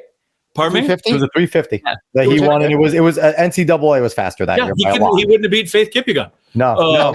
Comes through there. So, John, we definitely. But when he does that, right? When they do that, that brings eyeballs. So they bring the cash out, and obviously people think the world of Kira. So I think, I think that's when you get people like that can do stuff like that. Yeah, I'm all for it. They can't do anything but help and bring eyeballs and have people watch. So one of these years, I'm pretty sure you probably know of him, Jeff Benjamin. We have to get you hooked up with him because he does a gala event that we're actually going to be going to at the end of this month.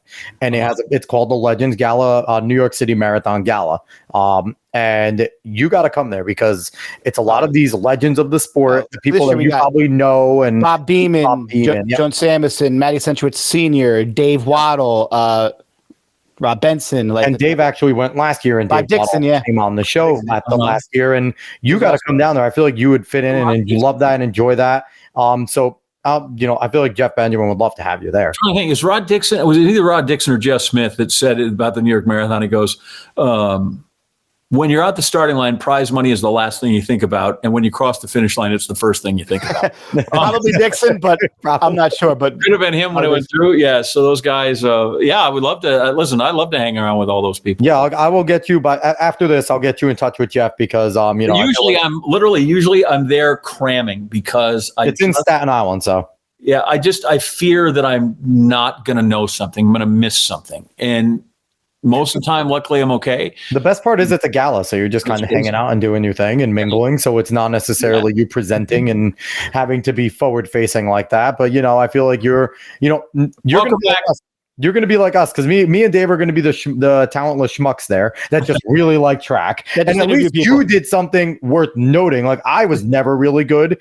Dave was good, but You know, So- you at least jumped 7 feet. I was like a 157 guy in college. It was terrible. How about this?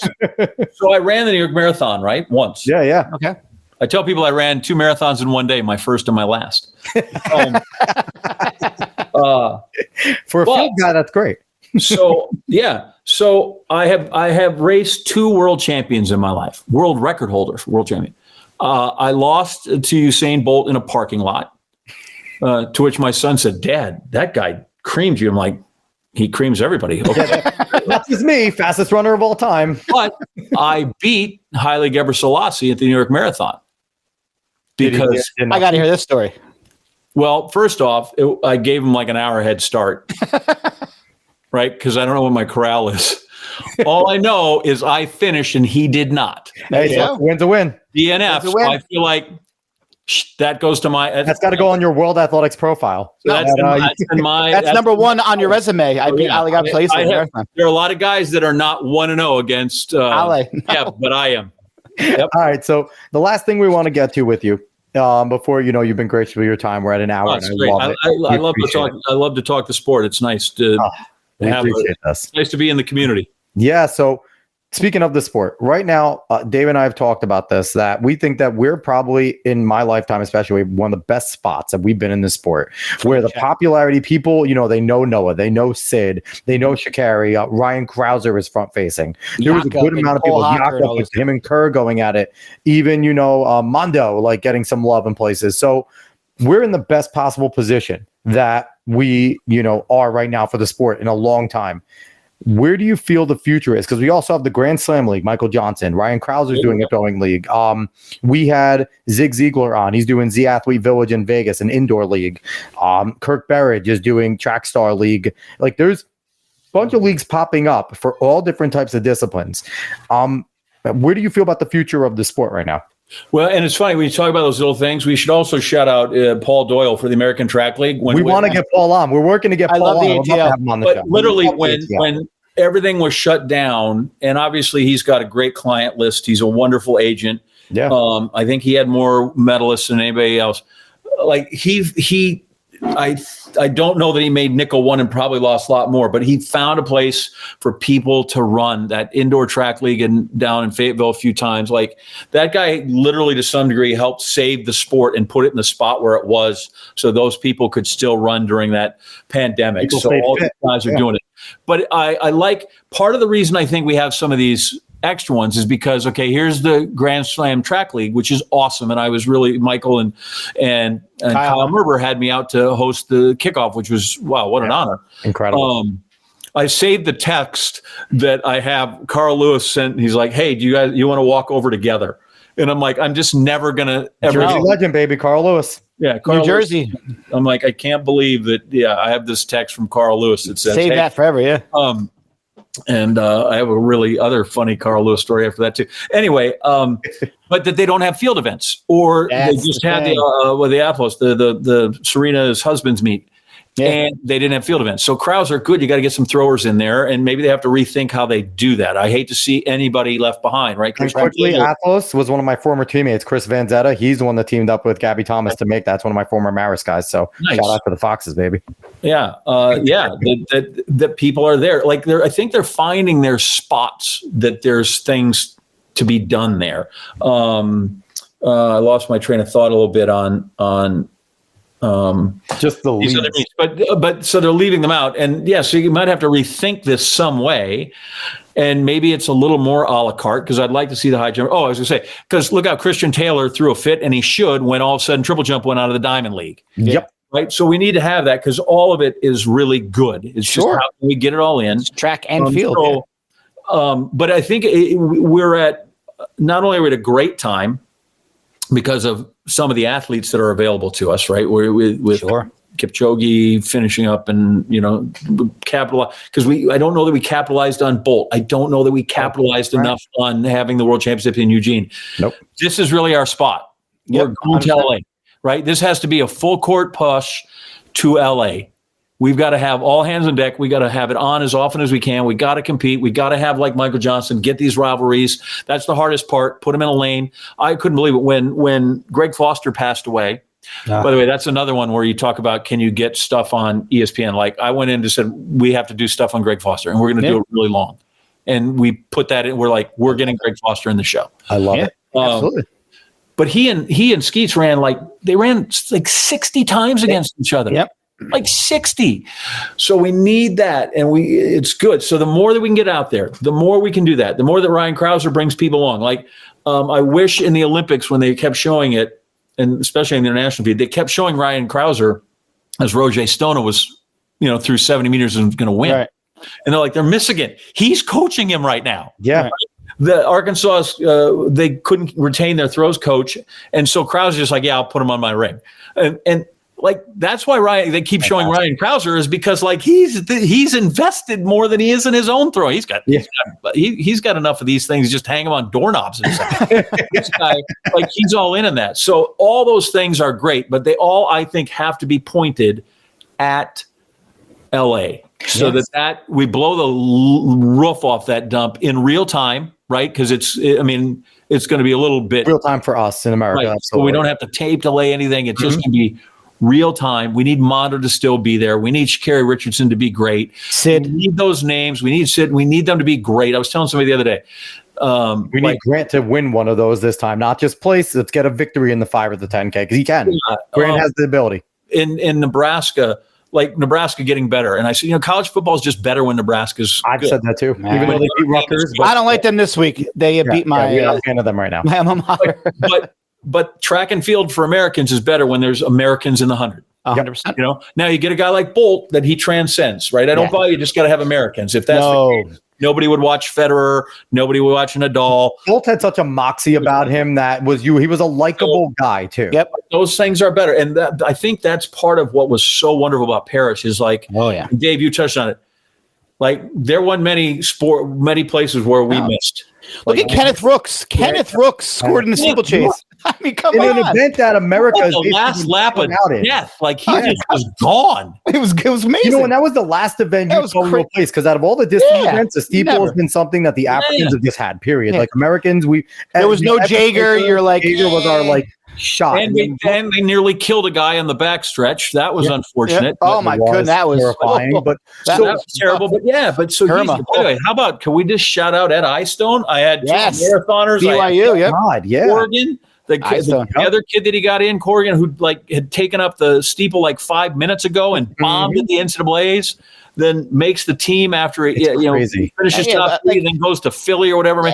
Like Ed has just got that guy knows what he's doing, man. And a great runner himself too. I mean, he was phenomenal. So question for you, John. What I'm seeing right now is we're seeing a lot of splitting of the disciplines, right? Krauser's doing throws. Yep. Well, hopefully, maybe you should go start a jumps league being, someone that's someone that's invested in it, right? With the name. It wouldn't be a terrible thing. People know that who you are like that. That's just, but do you think it would be smart if we split the sport in that way and then it culminates at the championship type of event? So we aren't dealing with the bogged down nature of where do the normies go to? What do they focus on? Where now they could focus on, Grand Slam is just basically a lot of, high sprint events. And then maybe you'll get a great distance runner. Okay, we just have distance and XC. Yeah. And is it better if we kind of split and then come together? Or is that kind of a bad thing for the sport?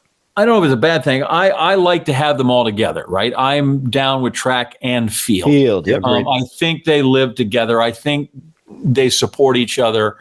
And the harder part with the field events is trying to develop that rivalry where at least I can put Sha'Carri and Shelly-Ann Fraser-Price next to each other. Right. I can so that's all happening at once. The field events, unless you really kind of get them, TV, it's hard to watch. You got I love when they do the isolated feed, but even then, here's this jump from Tara Davis, and now we got to wait for Mahambo to come around this many times. So it's a little harder to kind of get, because again, it spans. But no, I think they need to be together. And I think there's good reason for them to be together. I know why they're trying to fit it into TV windows and do some of these only. But no, I think they need to be together. I'm not sure I have that solved yet and how to do that. And that's not just me as a field event guy. I think Europe has proven that it can be done with the Diamond League. You have Europeans that are very invested in the sport of track and field. And by the way, they're way more interesting to watch. Okay. Cause I will stump for that. Although the 100's amazing and the 10,000 is amazing, they're doing the same thing. Yep. They're just doing it faster, but they're doing the same thing. Shot put's not like the pole vault, and the pole vault's not like the long jump. Right. And the long jump's not even like the triple jump or the high. Right. So all those are unique. They're all individualized. Yep. Things that people, watch. I don't know how many people, like, they run all the time, but as a guy who constantly, when it rained at Mizzou and also the football team moved indoors, you're like, hey, how about you get your big offensive line ass off my pit? Yeah. But all those guys, when the coach wasn't looking, they all were trying it. Yeah. All of them were trying it. And they all wanted to go play in the sandbox. They ran down and did it. All of them did. And a lot of them probably did it in high school at some point too. So they were trying to relive that. To me, like, that's what I'm saying. Like, people grow up on it with them together. Yeah. Some of my favorite teammates were the guys who were on my team who threw the shot, but who were in field. Like, it was a team. It was track and field. And we didn't win meets if the field guys didn't do their job. Like, it was a cohesive unit. And I'll say Dave and I had much more fun watching trials this year because we're lucky enough to have 12 athletes at the trials that were on the show. And they were hammer throwers, and we had Hope Bender, who was a heptathlete. And, we also had, we had a bunch of different people, throwers, jumpers, and it was just so much more fun to be able to watch the full meet and know a lot of the individuals at the full meet, where I think that's also the name recognition's an issue too, because why am I going to go watch guys throw the shot put if it's not Krauser or Kovacs, right? I don't know these guys. And we need to, I think, do a better job. They went and got lit at a Denny's. Who wouldn't want to hang out with that guy? But we need to have more people with name recognition. I think that's another thing. We're getting that name recognition. We are slowly getting there. But I think it's up, we're trying to carry the torch of keeping those names out there. Yeah, like you, to me, RG3, Emmanuel Acho, I think, do a really good job of when RG3 is great. Goes on, and I really hope RG3 lands somewhere big. That's going to. I hope, honestly, Michael should take RG3. I think Michael Johnson, the Grand Slam Track League, are a perfect fit for him to go and do commentary there. But it's like keep it all in the Baylor family. Yeah, he would. Why not? That'll be beautiful, right? Let's have fun with it. No, I'm going to miss RG. Like, he was great. Clyde Hart, yeah. He was great for his enthusiasm. He was great because he knew what he was doing. And he was great on occasion because he'd ask a question like, well, Robert, come on, dude, that's elementary. And then I thought to myself, sometimes that's what the fans need. Between Dwight and Lara and Dan and I, that we kind of, we know the sport inside and out. And so sometimes we talk to each other like we know it inside and out. And maybe the casual guy doesn't. So maybe you're like, oh, that's an elementary question. And maybe that's a really good idea that we answer that. Kiss, keep it simple, stupid. But some people get really, they get mad at that, right? If you go to some message boards, people are mad. I can't believe they did something. I'm like, you know what? After a third down incompletion, Joe Buck says, and now it's 4th and 8 and the punting unit comes up. Nobody gets mad when you say the elementary things in some of these other sports. Yeah, it's great. So I don't know that we have to in these other ones. Like, it's fine. We need more simplification, not less. We need more layman's things, not less in the sport. I thought ESPN nailed it out of the park with their NCAA coverage. It was just so, especially the XC, how you have the real time with teams and score. It's like we knew. I mean, I think it was. Yeah, the data available is fantastic. To Northern watch. Arizona, it was like a 1-point win, but it was just NC State and NMU. But you guys had it the whole time, and it was so easy to follow. For a sport that is not easy to follow if you don't know what is going on, because most people don't even know that the lowest score wins. The other thing I think is really hard to follow is that it's a 10K race, but we give mile splits. Because people still like that. You're talking to the right people. It's the one thing that the Americans got over the rest of the world. For whatever reason, the mile became the standard for everyone. And I always found that to be interesting, where it's track and field is a European measured sport, period. We, as we're going up as Americans, we get feet and stuff here. But the one thing that became important was breaking the American mile. And I still don't understand why that became such a great I get the feat and why 4 minutes is amazing, but it's still just amazing to me that that's what took over. That it's still hung. Yeah, that it's still there, and that they run it indoor but not outdoor. Right. Just kind of strange. I also never understood how they called the 1500 the metric mile. Why not make it full 4 laps and call it 600? Why not just call it the mile? And the other thing is, right, you go 1 or go 600 meters. It's 4, at least it's 4 laps. Right. They go the 1, 2, 4, 8. Why not 16? Right. And I don't know. have the mile being the mile. At least it's really. And then it's 4, but at least the 16 is 4 all laps all the way around. Like the 800 the half mile. It's not like they go down to the 800 to the T. Right. Like they still 880 yards. Right. Yeah. That's a mystery. I think it would popularize things if you brought back the mile, but I don't know exactly. I'm not. And maybe Cole doesn't win. We need that 1500. Maybe when Stepco calls me, I'll make sure I bring that up with him. I don't know if he doesn't. Right, the race comes out different. Right, maybe he doesn't take off at that point. He goes. Right. But how great was that race for him? Oh my God. The fact that he tried once, got stonewalled, and then had enough balls to do pass it on the inside. Yeah, because the thing is, it's like passing on the inside's hard as it is, and number 2, when you have that momentum to get slowed up. To even consider having it again but it just opened up for him. The inside lane just opened right up, and he went. You also to have Yared also be in there as well. To have 2 Americans. I thought Yared was getting third, man. Second. It was the whole thing was great, and then because I always joke with Cole. I'm like, we're all tortoises, and he's the hare. Because his flow is so good, right? Dave, that was not a shot at you at all, okay? No, I don't care. Because Alex and I have full coverage that we were not. I'm good. Now listen, I've embraced it.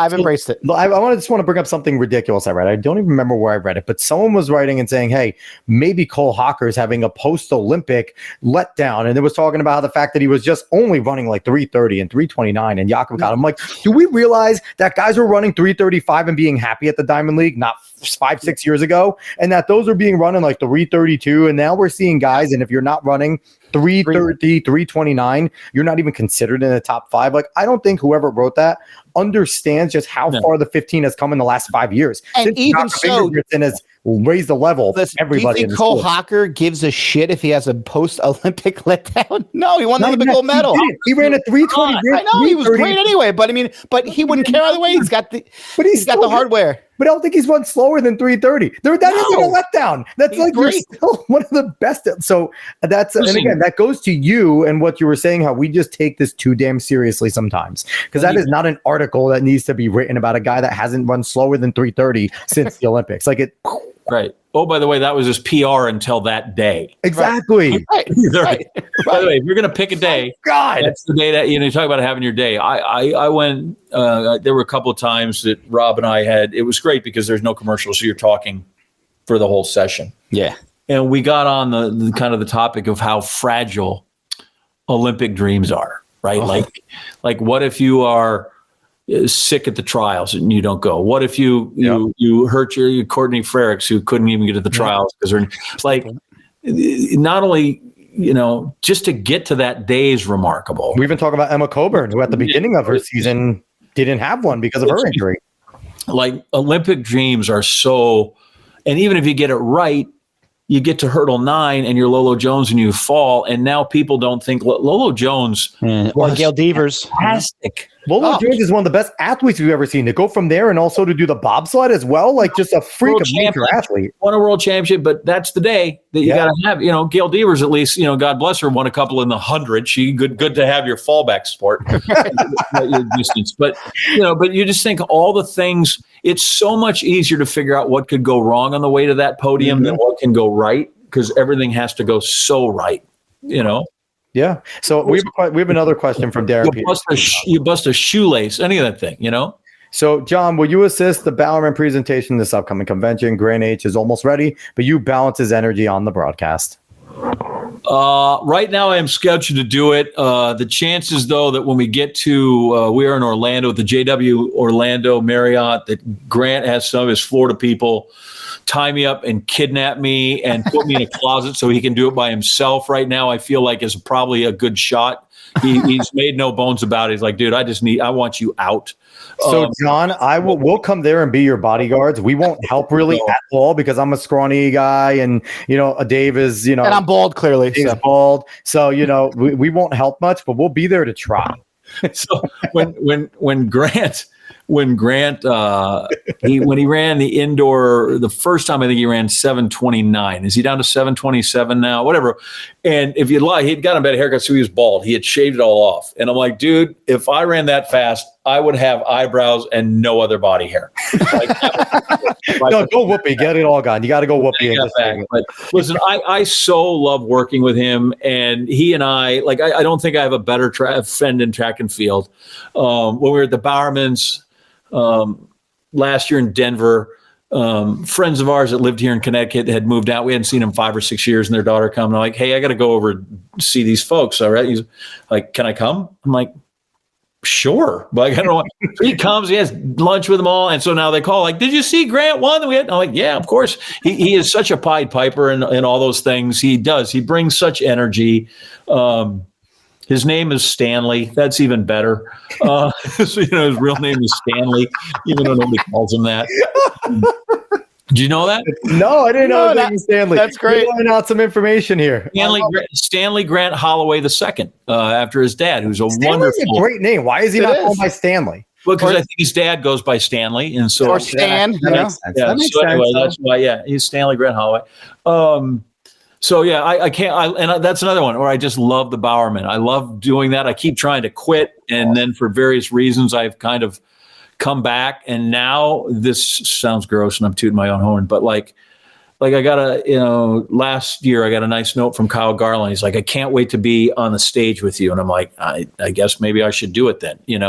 Parker Valby's dad's like, she says she's not coming if you're not going to do it. I'm like, I should call her bluff because of course she's going to go. So John, I hate to break it to you. You might be done at ESPN and SportsCenter, but you're never getting out of track and field in terms of calling it and being there. Like you're not allowed to leave. Yeah. No, the convention's great too because one, they're all there from all those other places. Yeah. By the way, here's just a small note since we talked about me getting started and going to this cross track camp when Gary Wilson's there.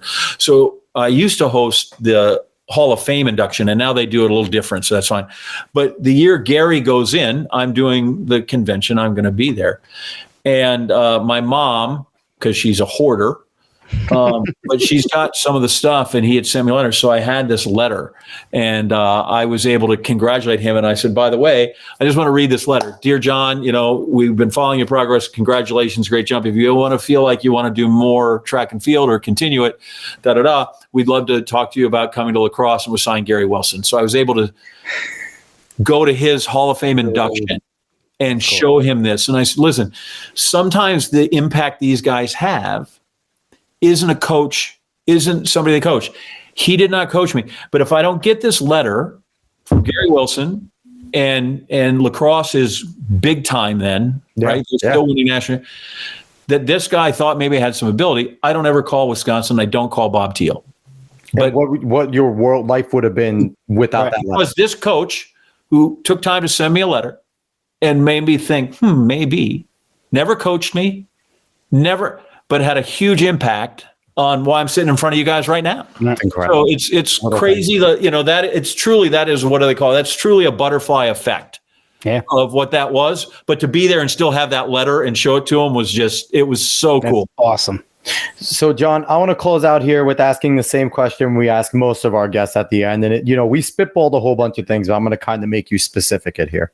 And I imagine you've wrapped your head around this question, especially being in sports media, on how to do this. But one of our goals on this show has been to kind of bring this to the normies. Instead of talking X's and O's, kind of getting stories and bringing that, because we felt that, a compelling story, hearing a champion, but what they had to go through and humanizing them is always better than just seeing their accomplishments. So if you could have a magic wand, wave it, and one thing fixes the sport of track and field to make it better so that we're getting not just the diehards, but the normies and the casuals, so we can get our pros paid. In the end, our goal is, honestly, me and Dave, I can never see a dime. But if our pros become millionaires, I'm a happy guy because they deserve it, right? They shouldn't have to be doing second jobs in order to be the best athletes on the planet. So what would you fix in our sport in order to get those casuals involved and get our sport to be the sport we know it should be? So first, my first thought I chuckled is because I was thinking of a conversation I had with Chris Chavez over at Sidious one time. Yep. We love Sidious. They're fantastic. Chris worked at ESPN, and that's where we first met. And, I didn't know that. Yeah, he was an intern here, and he's like, I hear you like track and field. That's how I met Lara Overton, as she was running. She was an intern at ESPN, and she was running for IU. And so I looked at Chris, and I said, do you think track and field would be better? And then he just went, yes. Right? I didn't say anything. I said, yes. I'm like, okay. Any idea? Throw it all at the wall. I know where that is, so I don't know. I just, and you're right. It is the world's greatest mystery that how the three most popular Olympic sports, I still think track and field's number one. I think swimming's very close. Yep. And then gymnastics. How those things, all with unbelievable personalities, take Bolt, or take superior, just generational athletes. Take Simone Biles, Michael Phelps, take Katie Ledecky, Michael Phelps, or Ledecky. Even with those, all three of those back underground, disappear now. So, right, how do we not make that disappear? How do we make those people? How do you make them still want to see Sydney McLaughlin when she runs? It's like women's soccer. Women's soccer, it's the same thing. So how do we get that? That is the $1 million question. And if I had the answer, I'd make $10 billion. Things like, but little things like the meet in New York City to the female athlete, get them in. It's just how do we need to immediately get those people. I've often thought, like, could you take and make like an Olympic Stars tour like they did with Dancing with the Stars tour or the Voice guys, right? They take those ones that didn't win or something, and boom, they go on tour. Okay, let's take our Olympians that won and go on tour for the first month. Yeah. Bring them back. But we got to make it worth their while because they're not making tons, so they got to go. Because the people that are singing, they make no money. Yeah. And so here it is. This is all thing. Like the rest of these people have to go, or their shoe contracts have to be, they got to fulfill those kind of sponsorships. But I take them out and go here, and I'd have them run against each other or do something. But we need somehow, I think that would be the first thing, is we got to keep them out there, got to keep them afloat for a while. I like that. Right? Yeah. I got to get them invested. So how do we make like a tour of these people that can come to 8 spots, right? There's a lot of running. I don't know. But I think one of them, let's do that. Let's get them around the country for people. We need NBC, I think, has done a great job of bringing it more and more. They're showing more and more meets. I do think they do it strictly as a feeder for the Olympics. Yeah, and it has to be on free TV. That's the problem. So I'd like it to be on free TV. I'd like it to, because what we found at ESPN was when we put it on. It was great on Saturday mornings. I freaking love watching the Saturday morning meets. If it's got a good window, that's where the NCAA used to be hard. It comes up against the NBA finals and some of those. Yeah. Yeah. People watch, like people there, because there are still folks. It's still the most popular high school sport going. It's still the most, I shouldn't say that. It has the greatest participation. Mm-hmm. Everybody's got a story about running track. And the people say, I've never ran track, I don't like it. I go, did you ever race your buddy to that tree over there? Good. You've been in track and field. And even in high school, if there's a good athlete, your stands, you'll have fans in the stands that go and watch that good athlete run that dual meet or something like that. That to me is the big thing, is how do we just keep them up, and how we go. And then look at some of these guys. It's not their fault. I get it. They get hurt. And all of a sudden they're like, I got to shut it down for the rest of the season. Yeah. Right? Grant Holloway came out and run, but he lost his first meet right away. You talk about a letdown, right? Well, sure. Cause I just, there's a great picture that John Anderson Bobo took. Okay. John Bobo was the videography, the content guy at Florida for a long time. Now he's out at, Oregon, doing great work. But he had a great picture of Grant, all smiles, right? Here he smiles, all this. But it's before he went through the mix zone. And he's just by himself. He's got the American flag dripped over him. And he's like this. And you can just see the relief in this guy's thing. Because this is the whole thing. If he kicks this, he's never, he doesn't know what he's going to do. So that you're that emotionally spent, I get where you might not want to go on and do some of those things. But the biggest thing is just how do we take those people that we've seen in the Olympics that NBC has done a great job of showing us, as you said, they're not just their time. No. They're this person. They all have a story. We just need to keep it out there and keep it afloat somehow. We need to get it. So at some point, does NBC make, you know what? We got a NASCAR race. Do we put the NASCAR race on Peacock and show a track meet? And nice. then they have to be good track meets. Yes. That's the thing is that when I watch the NFL game, Diamond League, when I watch an NFL game, all those players are in the NFL. Mm-hmm. When I watch Diamond League's pretty good, but every once in a while there's a lane filler in there. But that's not on our time. That's in our spot. So it's the hardest question, but I just need to have them out there. And then like NBC has done some great things. Like, hey, look, they showed where were they? Maryland, right? When the last game, not this past week with just Pittsburgh, but the Ravens game, mm-hmm. and they had. She was from Maryland. They had two Maryland athletes. One was a gymnast, and one was a runner from Maryland. Who am I thinking of? Anyway, but they did a Jacksonville game, and before the Olympics. And look, there's Anna Hall. And why people aren't doing this? Why would you not put Anna Hall in everything that you have? Why would you not? I don't care what I want to sell. I think Gabby Thomas could sell it for me. Yeah, so could Sydney. I don't mean to do that. I've said that. One thing that bothers me. I got a catalog. Go ahead, John. Sorry. I got a catalog one time from Brooks, from New Balance, and I saw Jenny Simpson. And I said, Jenny, here I got this New Balance calendar or this New Balance magazine, and they're selling shoes and they're selling tights and they're selling all the stuff, and not one of the women in the because it was there was the women flip it over and then the men's, but because I was talking to Jenny, not one of them was Jenny or Brenda Martinez or Sid, all these, like, why you have a day model in here? She's beautiful, but so are all these people, and they use the product. But I guess it's how do you get them to the New York, and it costs, it's cheaper to do this. But like, why would you not put those people? You're selling New Balance, and you don't even use your 8 greatest people. I know, and that's one thing I've said on the show before, and I know some people don't want to hear it, but there are some good-looking people right now in the sport. Noah Lyles is objectively good-looking. Mondo Duplantis, they're good-looking. Sid's gorgeous. Like you just said, put them out front. They should be everywhere. And, even they don't even have to be great-looking as long as they're great. But you also push everyone. Kim Kardashian goes to the Golden Globes, and she goes to like, what does she do? Nothing. She did something. Run these people down every red carpet. Yeah. Get them out Pay there. the money to get them out there. The time to do it, right? The American Music Awards were on the other night.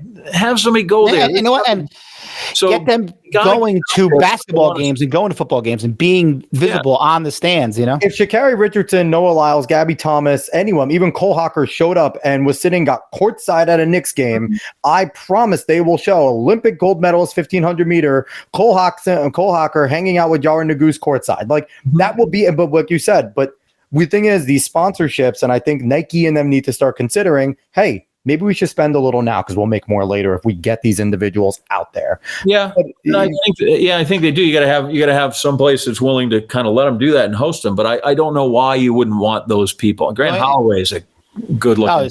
I've always said we need a legitimate promoter. Other than you've got kind of tanning ears, but he's not offensive to anybody. No. Grant Fisher, no. But then we get with this momentum, like NBC loses Diamond League. Now it's going to Flow Track. Like, oof. Like another paywall. Yeah, right. That's what I'm saying. And a less well known. Somehow, like I get it. Right. But there are people who for years we finally, I think it was David Stern that just said, okay, could we just please could we just say that during your Tuesday game that the ESPN games are going to be Friday, Sunday, and ESPN, can you put that the games are going to be on TNT? The idea that I got to pay for Flow Track and I got to pay for Rudder Space and all these other, like it's a million paywalls. Somehow get some things together because they're all, it's like this. I get you have your piece of the pie and I get you want to protect your piece of the pie. But if we work together and we make the pie bigger, then your piece of pie gets bigger. But it's also like, John, ESPN. I could watch everything that ESPN and ESPN2 airs just if I have the cable network, right? But if I want to get more, I get ESPN Plus. Pay for access. FloTrack should be putting Diamond League meets out there for free on YouTube every single week. And if you want pay for the scenes, you want interviews, you want big time things, that's what you get FloTrack for the access to other things. And I think that would be confusing. Diehards like us, I would love to see interviews and things like that. I'll be interested to see what they do. I consider Ryan Fenton a very good friend of mine. I think I told him I couldn't be happier they have it. Yeah, I don't know what you're going to do with it. Yeah. I'm curious to see where Grand Slam, they've got a lot of irons in the fire, see where they land and how they more. Yeah. Listen, we need one of them to get on. ATF has to stream its stuff, which is, at times I've been fortunate enough to be a part of that. So it's, that it's kind of all over the place hurts the sport. That sometimes that, Christian Coleman and Fred don't want to race each other, or it appears they don't, because they sure don't end up together. Like some of those things are plaguing it. It would be nice to have a regular spot, right? I know when the NFL NFL played on Sunday all the time, and I know that's the majority of it. And then all of a sudden, it's on Thursday. Wow, that's a treat. If I knew that every other week was my Diamond League, bang, but it's in different parts of the world. And so those time, the time, it's hard to do it in Shanghai at one time and, Brussels the next and all those other things. So there are things it's tough. Could work it together. Here's some things I would like to see. I would like to see Seb Coe get his wish and put cross country in the Winter Olympics. Agreed. That would be phenomenal. That would be great. How is it not? But we got breakdancing. I want every one of those leagues to succeed. I want it to be somewhere where I can see it or it's going to be seen. Part of the problem with having so many places to put it is that that means it's hard to find. Yep. Appointment viewing is hard to find when you got to figure out where the hell the appointment is. Agreed. So there are a lot of things, but I don't know. Can I leave you with my Mondo 10,000 meter story? I would love to hear it. Here's our guy. So 2 years ago, SECs, it was after the World Championships. And the SEC outdoor meet is in Louisiana. And so I know him a little bit and had gotten to know him, even his 1 year in track. But Todd Lane, I know those people. And I don't know his dad super well, but his dad and Joe Dial are friends, and I've known Joe forever. And so I call him and I said, hey, we're coming down. You've got two choices. We're either going to play golf on Wednesday when I get in, or you can help me call the 10,000s on Thursday night, and you got to sit up there and help me call the 10,000s. And he was like, what time do we tee off? And so we played and we had a wonderful time, but I'm like, so when I watched that great, because 10,000, I think, wasn't that the first final when they had the men's final and they won? Yeah. All I could think of was, Mondo, you better do well because you should have been here for this 10,000 meters tonight. And I know how you feel about distance runners right now, and you're a hater. So that's incredible. And you know what, Mondo? Since Dave and I are both middle distance guys, maybe we need to not be as nice to you on this damn show now. No, now we're angry at you. No, I love me some Mondo. I can see the SEC 10,000 might be hard, but I don't know. That guy's one of these days, that guy's going to come down covered in snow because he just is too hot. Like, that's just one of these days you're just going to oh my God, look at him. Or a plane's going to hit him and he's just going to. Look at that guy. He's like, because he's sweating, and all of a sudden, your shorts literally froze because it's 12 degrees Celsius, whatever it is.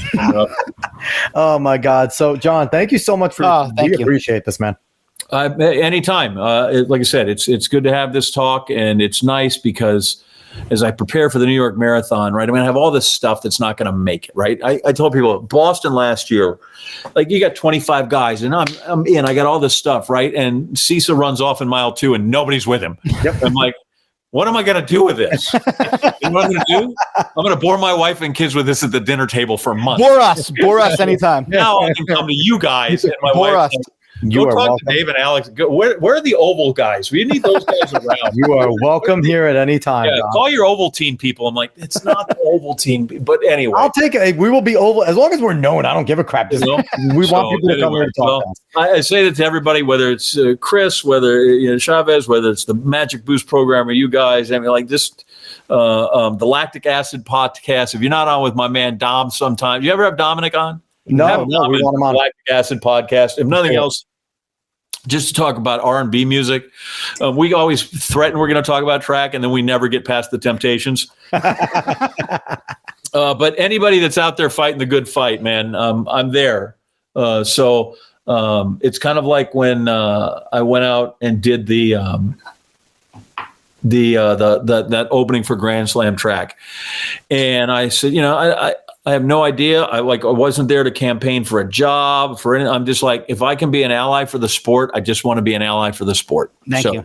I appreciate you guys having me. So once again, he's John Anderson. I think the best way to truly bring him in is fellow track and field junkie, because, he's one of us and I love it. But yeah, long time, great ESPN SportsCenter anchor. I was one of you before you guys were you. I'm 59. I think I got you guys beat by a lot. You have me beat. You do have me beat, but it's always nice to talk to, once you're in the family, you're in the family though. It doesn't matter the age. Okay.